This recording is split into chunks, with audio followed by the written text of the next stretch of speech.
In some places, the cops use an aggressive tactic they call no refusal weekends to cut down on DUIs, but the cops are straight up lying to you. A bunch of you have asked me about these no refusal weekends, and Daryl Anderson puts it best. See if you can spot where Daryl is getting the situation wrong. I do have a question regarding the field sobriety tests down here in Texas. A few times a year, they have what's commonly called no refusal weekend, where if you refuse a field test, they will arrest you and then forcibly take your blood for a blood/alcohol level by means of a court-ordered warrant. My family, who's been directly affected by a drunk and/or high driver, I can easily understand why they do this, but at the same time, I believe that it's a direct violation of our Fourth Amendment rights. Like many other citizens, Daryl falls for the cops' lie by assuming if you refuse a field test, they will arrest you. The truth is that the police can only arrest you for DUI or DWI, it's the same thing, if they have probable cause to believe that you're driving while under the influence of drugs and/or alcohol. They cannot arrest you simply because you decline to participate in their voluntary field sobriety exercises.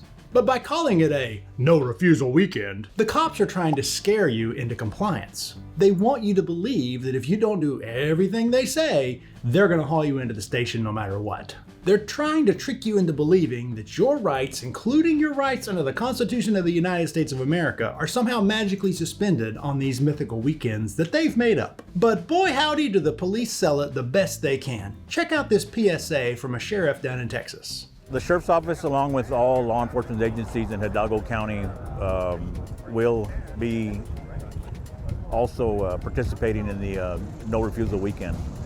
Not only will the normal deputies be out on the road, we will also have an additional supervisor and additional deputies who will not be taking calls, that will just be out there looking for drivers that showing signs of intoxication. Don't fall for it. These are lies and scams. While you can always refuse physical field sobriety exercises, is there something that you can't refuse on one of these mythical no refusal weekends? Maybe. This news spot from the city of Irving, Texas explains how they approach no refusal weekends. This is a no refusal weekend, meaning no breath tests, only blood tests are offered to drunk driving suspects. And we bring them up here and go ahead and take blood. Will you consent to a blood test? Sure.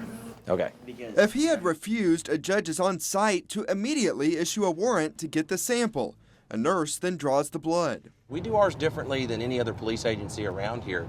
We have a judge and a nurse on hand at our police station so that it allows the officer to get in, process their arrestee, and get back out on the street much faster. But this is where no refusal will mean different things depending upon your state's law. In Texas, presumably the police are allowed to go straight for the blood test. Virginia law is different.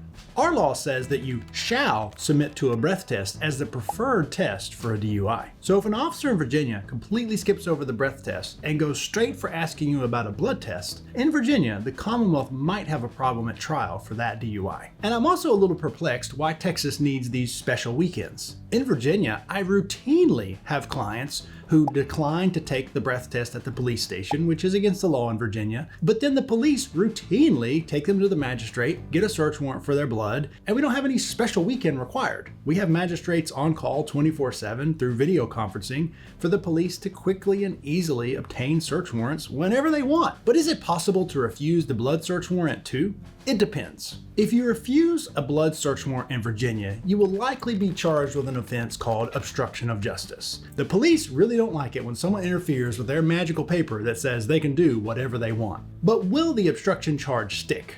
Maybe not.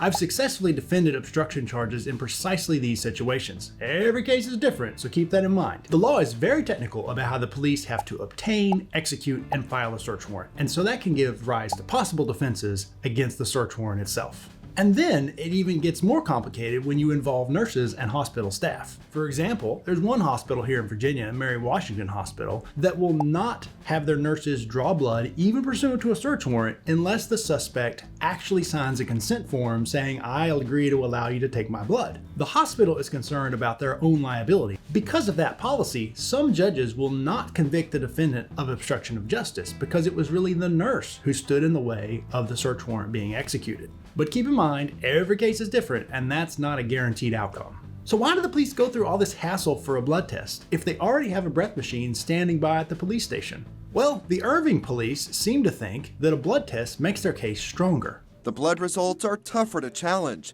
leading to a remarkable outcome for Irving police. We have not lost any in court. Everyone that was that we did a blood draw on, we either got a plea deal or a conviction. That astounds me. Blood cases in Virginia are much harder for the Commonwealth to prove against you.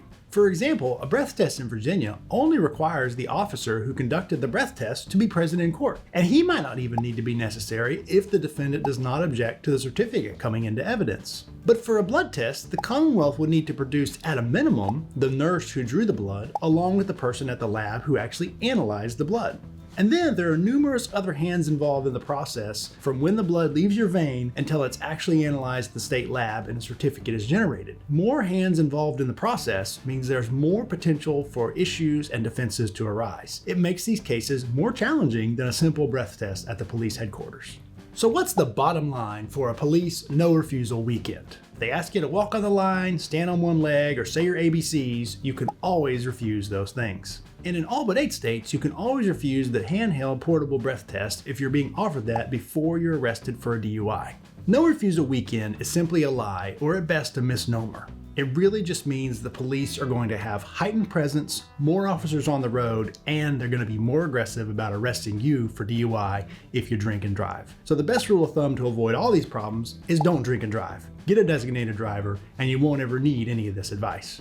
To see why Alaskan police are forcibly taking people's DNA, check out this video. I'll see you over there. And remember, even on a no refusal weekend, don't talk to the police.